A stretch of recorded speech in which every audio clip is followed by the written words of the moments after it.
But next on this programme, a woman from Barnstaple whose husband died after contracting HIV in the 1980s from contaminated blood says she'll continue to campaign until everyone impacted gets compensation. Sue Threakall's husband Bob was among thousands to be mistakenly treated with contaminated blood products. He passed away in 1991. Today, the government announced surviving victims and their partners will start getting compensation, but others, like the children of victims, are still waiting to hear.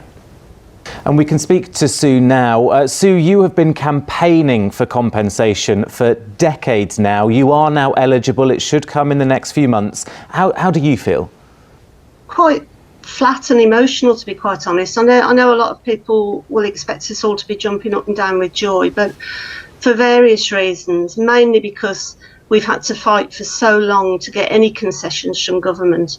You know, it's been a long slog to get this far, and there's still more to do. Obviously, the money's going to make a huge difference to me personally, and it brings with it the hope, I think, of further compensation when the public inquiry finishes. But as I said, it's been a long slog. Does it feel like justice in any way for you and your family? A little bit. I think what will really bring about justice, because he says it's not, money doesn't bring justice, does it, any more than it brings back the dead.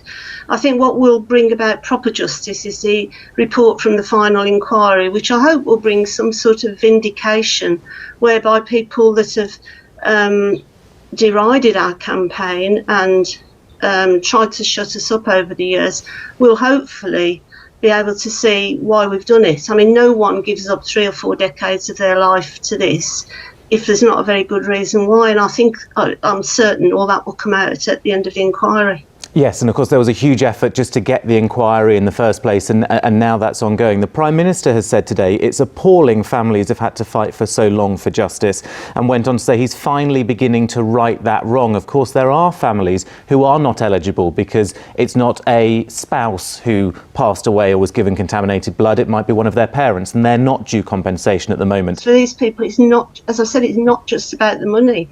Obviously, money is important. But they want acknowledgement for their dead children, their dead mums, their dead dads, and they're not getting that. Sue, thank you very much for your time. I know this is difficult to talk about, and your campaigning continues after nearly 4 decades of campaigning already. Thank you very much for your time today. Thank you.